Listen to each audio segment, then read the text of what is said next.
학령 학생 여러분 안녕하세요. 이혜경 선생님입니다. 오늘은 전두환 정부 두 번째 시간으로 수업 함께하게 되었습니다. 지난 시간에 우리가 신군부가 12.12 사태 쿠데타로 어떻게 권력을 장악하고 또 민주화에 대한 요구 서울의 봄과 5.18 광주 민주화운동을 얼마나 폭압적으로 진압하고 권력을 장악했는지에 대해서 공부를 했었습니다. 이 5.18에 대한 왜곡과 팩트체크에 대한 영상도 여러분들 함께 잘 보았을 거라고 생각합니다. 보지 않은 친구들은 지금이라도 여러분 꼭 살펴보시고 5.18 관련된 사진, 역사 네컷 활동도 참여해 주시기 바랍니다. 자, 먼저 80년에 여러분 이제 학습지 29쪽도 펴주시고요. 자, 전두환 대통령은 11대 대통령으로 취임을 하게 됩니다. 오른쪽에 지금 이 최규하 대통령이 이제 허울뿐인 대통령으로 있다가 하야를 하게 됩니다. 그리고 나서 유신헌법 그대로 바꾸지 않고 먼저 80년에 11대 대통령에 취임이 됩니다. 그러나 이 유신헌법에 대한 그런 불만이나 비판이 굉장히 많았기 때문에 8차 개헌으로 한번 헌법을 바꾸게 됐죠. 자, 8차 개헌으로 헌법을 바꾸게 되는데 여기 보시면 굉장히 대통령의 권한 임기를 길게 늘리게 되죠. 7년으로 단임이라는 얘기는 한 번만 할 수 있다는 겁니다. 그리고 간선제견. 여기서 중요한 거는 간선제죠. 유신헌법하고 똑같이 대통령을 국민이 직접 뽑지 않게 되는데요. 유신헌법 때 통일주체 국민회의였다면 이때는 대통령 선거인단이 대통령을 뽑게 됩니다. 어떤 사람들이냐고요? 유신헌법 시대에 여러분 통일주체 국민의 사람들 거의 같은 사람이라고 생각하시면 되겠습니다. 이를 통해서 계속해서 독재 권력을 유지해 나갈 수 있었던 것이죠. 그리고 이 대통령 선거인단의 선거에 의해서 제12대 대통령으로 81년에 취임하게 됩니다. 81년부터 87년까지가 되겠죠. 88년 2월까지가 되겠습니다.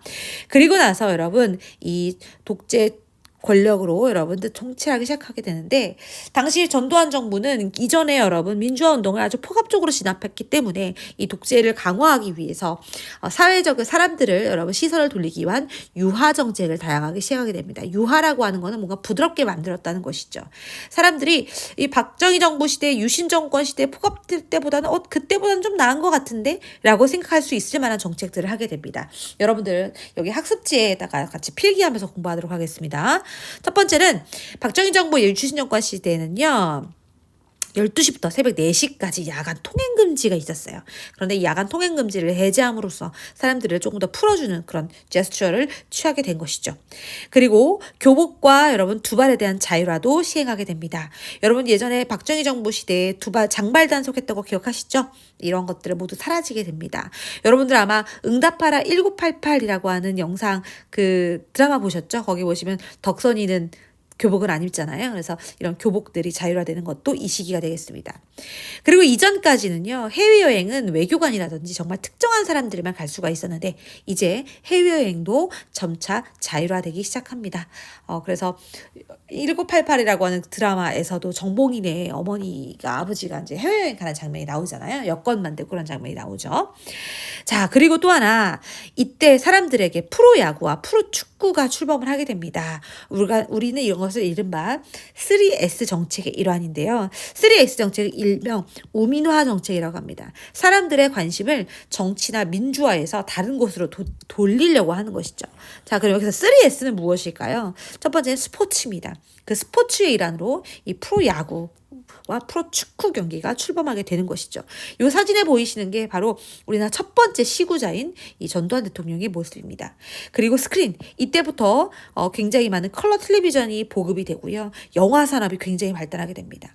자, 그리고 섹스 이때는요, 이런 성인물 같은 거 있잖아요. 영화에서도 성인물. 제가 여기 사진을 띄울 수가 없어요. 이 성인물 같은 것들이 많이, 사람들에게 풀려나면서 사람들을 뭔가 말초적인 것을 자각해서 어떤 정치, 민주화에 대한 그런 관심들을 돌리려고 하는 그런 모습들을 보여주게 됩니다.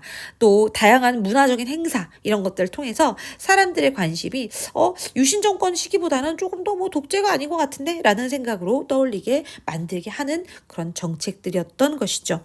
그러나 여전히 민주화에 대한 탄압은 지속되고 있었습니다.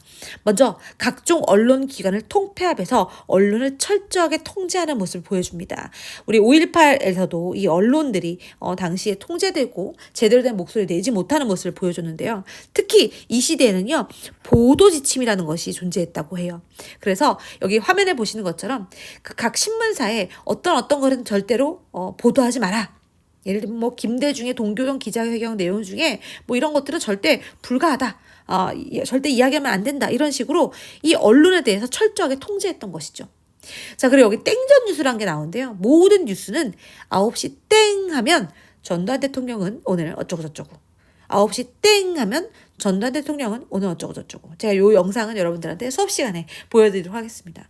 그것처럼 모든 언론들이 이 전두환 대통령의 일거수일투족을 보도하는 것으로 이렇게 전락해버리는 시대가 바로 이 시대가 되겠습니다. 그리고 각종 대학생들의 학생운동 같은 것들이 철저하게 감시되고 통제합니다. 또 박정희 정부 시대와 전혀 다를 바 없이 여전히 민주화와 노동운동에 대한 감시와 통제는 이어져 가고 있었던 것이죠.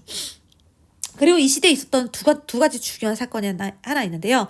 바로 부천경찰서 성고문 사건과 금강산댐 사건입니다. 여러분 학습지에 오타가 있습니다. 부산이 아니고요. 부천으로 고쳐주세요. 부천경찰서 성고문 사건은요.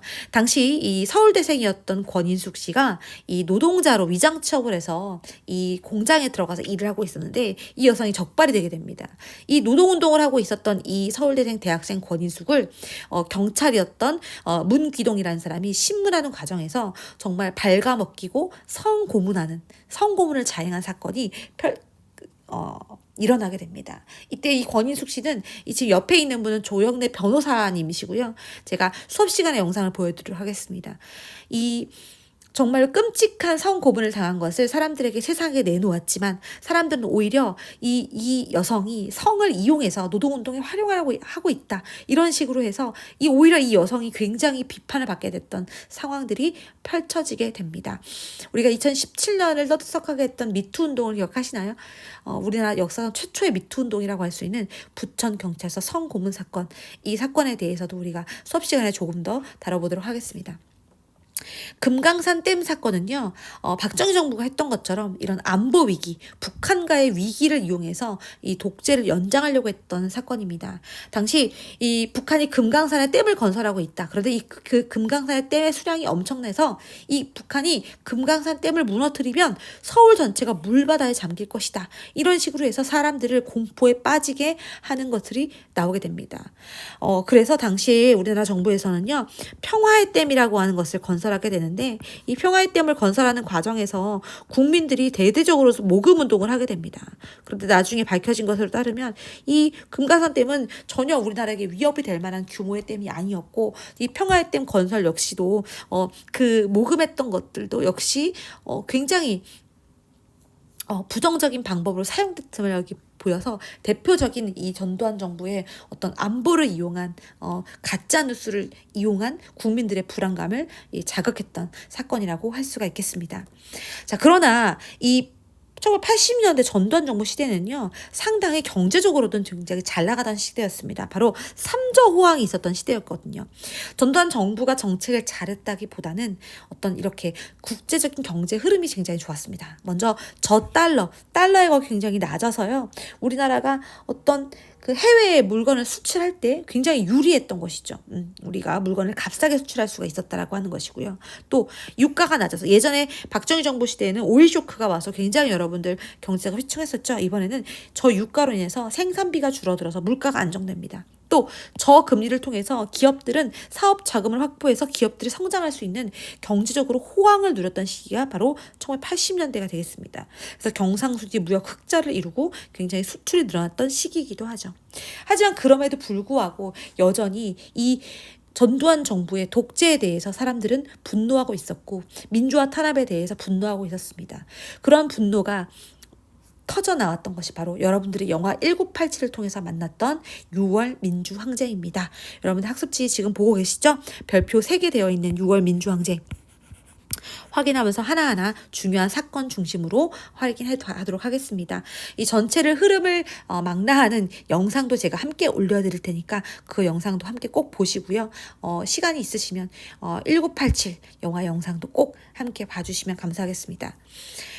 1987년 1월 서울대학교 언어학과에 재학 중이던 박종철이라고 하는 학생이 남영동이라고 하는, 당시 남영동은 당시 이런 민주화 운동을 했던 사람들을 데려가서 신문을 하던 곳이었습니다.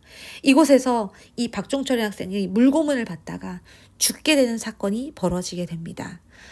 이 사건은 한 의사의 용기 있는 증언으로 세상에 알려지게 되었습니다. 그러나 당시 경찰에서는 이 사건에 대해서 철저하게 부인하고 정말 얼토하도 당토 않는 말을 하게 되죠. 여러분 들어보셨죠? 탁 치니 억하고 죽었다. 이런 얼토당토하는 말로 이 박종철의 사건들을 뒤엎을, 이렇게 은폐하려고 했습니다.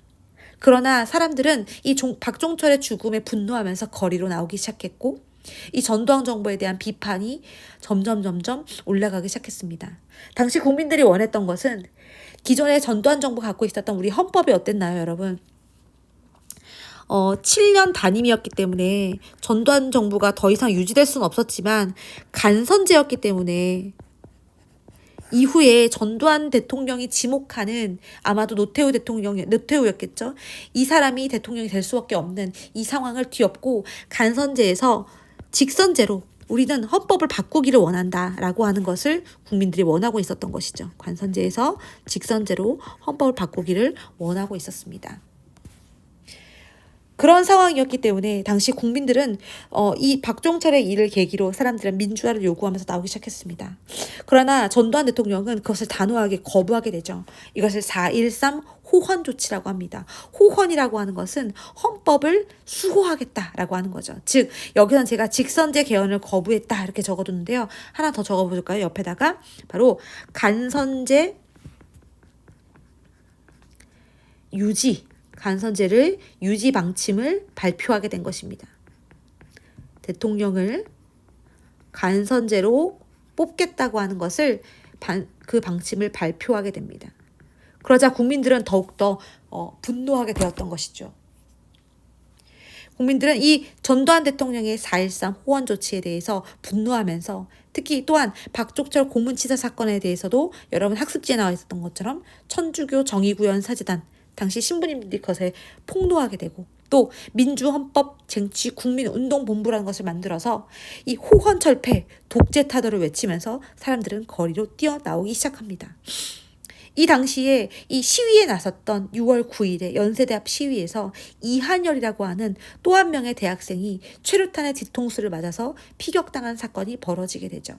이한열은 이 사건 이후로 정말 혼수 상태를 헤매게 됩니다. 이 또 한 명 젊은이의 정말 이 희생과 이 죽음, 결국 나중엔 죽게 되는 이 상황들은 국민들을 더욱더 분노하게 만들게 되었던 것이죠. 이 당시의 사진을 찍었던 영상이 남아있어서 지금 잠깐 여러분들과 보도록 하겠습니다. 지난 1987년 6월 민주항쟁에서 경찰 최루탄에 맞아 숨진 고 이한열 열사가 피격되기 전후의 사진 2장이 최초로 공개됐습니다. 당시 한국을 방문했던 한 외신 사진 기자가 찍은 것으로 긴박했던 당시 상황이 고스란히 담겼습니다. 한세연 기자가 보도합니다. 희뿌연 연기가 가득한 도로에 대학생 2명만 덩그러니 남아 있습니다. 바닥에 엎드려 고개를 숙인 채 고통스러워하는 학생. 당시 연세대 2학년이었던 고 이한열 열사입니다. 지난 1987년 6월 9일 연세대학교 앞 시위에서 경찰이 쏜 체류탄에 맞은 직후 모습입니다. 옆에는 이 열사를 부축하는 같은 학교 이종창 씨 모습도 함께 담겼습니다. 후연 체육가스 상황에서 뭔가 사람 같은 느낌이 있어서 되돌아가서 보니까 사람이 쓰러져 있어서 그냥 앉게 된 거죠. 피격된 이 열사는 한 달 정도 사경을 헤매다 숨졌고 6.29 선언을 이끌어낸 6월 항쟁의 기폭제가 됐습니다. 이 열사가 피격되기 직전 모습도 공개됐습니다. 연세대 정문 앞에서 파란 마스크를 쓰고 흰 현수막 뒤에 있는 장면입니다. 이번에 추가로 공개된 사진 2장은 당시 내셔널 지오그래픽 사진 기자로 한국을 방문했던 네이션 베일 씨가 찍은 것으로 다음 달 민주항쟁 30주년을 맞아 이한열 기념사업회에 제공한 겁니다. 이한열 열사를 잊지 않는다라는 것이 저희가 생각할 때는 민주주의에 대한 그런 열망들을 잊지 않고 노력하는 과정이라고 생각을 하고요. 이한열 기념사업회는 다음 달 7일부터 열리는 특별기획전에서도 미공개 사진 5장과 이열사 물품 등을 추가로 공개할 예정입니다. SBS 한세 우리는 이 6월 민주항쟁에서 이 박종철과 이한열이라고 하는 두 청년을 꼭 기억해야 하겠습니다. 이 이한열의 피격 사건은 시민들을 더욱더 분노하게 만들었고, 이제는 대학생들 뿐만 아니라 넥타이 부대라고 일컬어지는 일반 회사원들과 정말 수많은 시민들이, 전국의 수많은 시민들이 거리로 나오기 시작했습니다. 그러면서 외쳤죠. 호헌철폐, 독재 타도를 외치게 됩니다. 우리는 이것을 6월 민주항쟁이라고 부릅니다.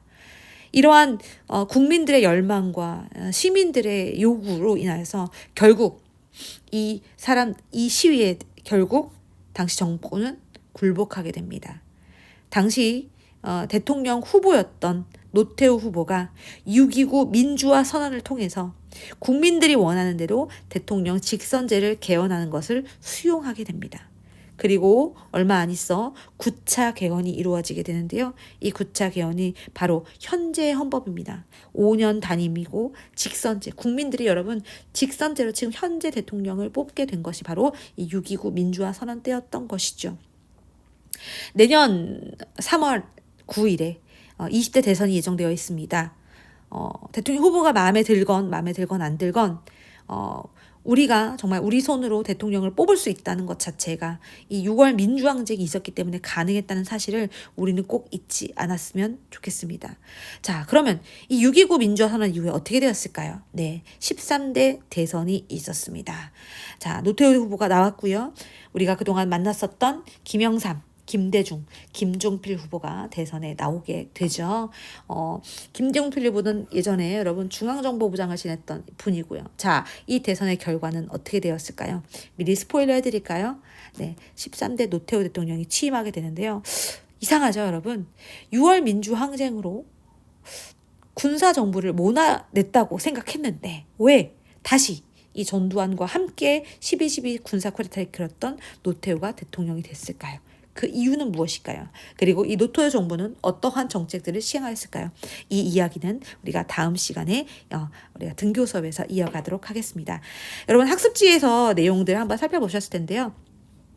학습지의 내용들은 여러분들 잘 체크하셔가지고 여러분들 빈칸 채워놓으시고 수업 시간에 온라인 끝나고 나서 확인하도록 하겠습니다. 오늘의 온라인 활동은요, 바로 온라인 답사입니다. 자, 남영동 배공분실이라고 불렸던 이곳, 현재는 민주인권기념관으로 불리는 곳입니다. 이곳은 바로 우리가 배웠던 6월 민주항쟁이 시작이 되었던 박종철 열사가 고문을 받다 숨진 바로 그 장소입니다. 이곳은요, 여러분 지하철을 타서 1호선을 타서요, 용산에서 한정거장 가면 남영역이 있어요. 남영역에서 걸어서 10분도 되지 않는 거리에 있는 곳입니다. 이곳은 지금은 민주인권기념관으로 조성이 되어 있는데요. 여러분들이 한 번쯤은 답사를 갈 만한 곳입니다. 이 곳을 여러분들이 직접 가보지는 못하지만 온라인으로 사이버 답사를 할 수 있도록 제가 링크를 연결했습니다. 여기 보시면 제가 여기 지금 링크를 한번 눌러볼게요. 지금 링크가 연결이 안 되는데요. 이 링크도 여러분들 제가 공유를 해드리겠습니다. 또는 남영동 배공무실 509호의 진실이라고 하는 영상을 통해서 여러분들 답사를 하시고, 이 링크와 관련된 거를 제가 구글 폼으로 만들었어요. 이 구글 폼으로 여러분들한테 이 문제들을 제가 다 넣습니다. 도대체 이 공간 자체가 처음에 설계될 때부터 정말 어떤 목적을 가지고 설계된 공간이거든요. 어떤 목적을 가지고 설계된 공간인지 여러분들이 영상과 사이버 답사를 통해서 한번 알아보시면 좋겠습니다. 그래서 여러분 여기 건축은 어떻게 아픔을 기억하는가라고 하는 책의 일부분도 소개했는데요. 우리가 역사 속에 있는 중요한 건축물들을 통해서 그 시기를 우리가 기억할 수 있게 되잖아요. 오늘은 우리가 6월 민주항쟁과 박종철 열사에 대해서 남영동 대공분실 답사를 통해서 한번 기억해 보도록 하겠습니다. 여기에 참여하시고요. 구글 폼을 통해서 참여하시고 그리고 나서 여러분들 그 참여한 소감문까지 적어 놓으시면 제가 과세특에 반영하도록 하겠습니다. 자, 여기까지가 우리가 전두환 정부 수업이었습니다. 오늘 수업이 좀 길어졌는데요. 오늘 너무나도 수고하셨고요. 우리 다음 주에 여러분 대면 수업에서 만나도록 하겠습니다. 감사합니다.